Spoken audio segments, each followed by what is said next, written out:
बच्चों, let's see this question. This question says that in a triangle PQR, let A vector is equal to QR vector, B vector is equal to RP vector, C vector is equal to PQ vector. If magnitude of A vector is 3 and magnitude of B vector is 4 and A vector dot C vector minus B vector upon C vector A vector minus B vector is equal to magnitude of A vector upon magnitude of A vector plus B vector, then the value of magnitude of A vector cross B vector square is.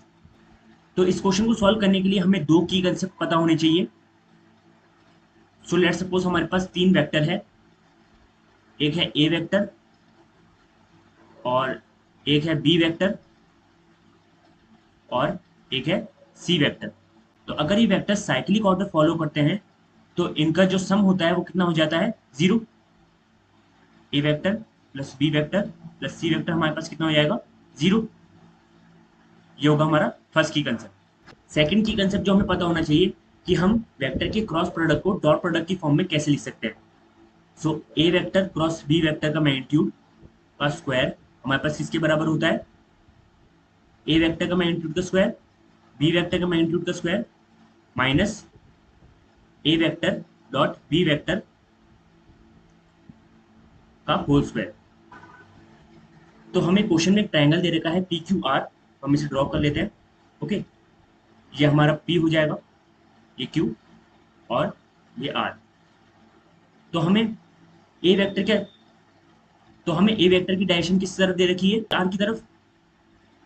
तो ये हमारे पास हो जाएगा A vector.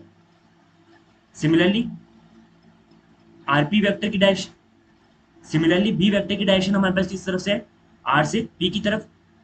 तो ये हमारे पास हो जाएगा B vector. And C vector की डायरेक्शन किस तरफ है, P से Q की तरफ. तो ये एक साइक्लिक ऑर्डर फॉलो कर रहा है. ओके, तो इनका सम कितना हो, तो ये एक साइक्लिक ऑर्डर फॉलो कर रहा है, तो इसका सम कितना हो जाएगा, A vector plus B vector plus C vector हमारे पास कितना हो जाएगा, 0. यहाँ से हम क्या निकाल सकते हैं कि हमारा जो C वेक्टर होगा वो क्या आएगा, minus A vector minus B vector.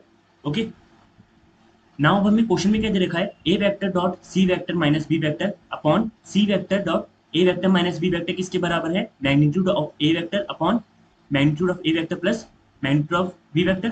तो हम क्या लिख सकते हैं, A vector dot C vector minus B vector को हम कैसे लिख सकते हैं, minus A vector minus 2B vector upon C vector को हम कैसे लिखेंगे, minus A vector minus B vector and dot product of dot A vector dot A vector minus B vector. और हमें क्वेश्चन में क्या दे रखा है, और हमें क्वेश्चन में क्या दे रखा है कि मैग्नीट्यूड ऑफ A वेक्टर कितना है, 3 और मैग्नीट्यूड ऑफ B वेक्टर कितना है, 4. तो यहां से हमारे पास क्या आ जाएगा, 3/7. ओके, तो यहां से अगर हम इसका डॉट प्रोडक्ट करें तो हमारे पास क्या आएगा, 9 plus 2 A vector dot B vector upon 9 minus 16 is equal to 3/7. तो यहां से हमारे पास A vector dot B vector की वैल्यू कितनी आ जाएगी, -6. अब हम सेकंड की कंसेप्ट लगाते हैं और A vector cross B vector का स्क्वायर. अब हम सेकंड की कंसेप्ट लगाते हैं और A vector cross B vector का मैग्नीट्यूड का स्क्वायर पता करते हैं. तो हमारे पास आएगा A vector cross B vector का मैग्नीट्यूड का स्क्वायर कितना आ जाएगा, हमारे पास मैग्नीट्यूड ऑफ A वेक्टर कितना है हमारे पास, 3. मैग्नीट्यूड ऑफ B वेक्टर का square, magnitude of A vector का स्क्वायर वो है हमारे पास 3 स्क्वायर.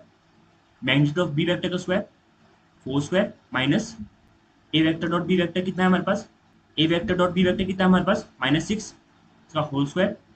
तो हमारे पास यहाँ पर आंसर क्या आएगा, therefore A vector cross B vector का होल स्क्वायर हमारे पास कितना आएगा, 108. So the final answer is 108. Hope you understood. Best of luck.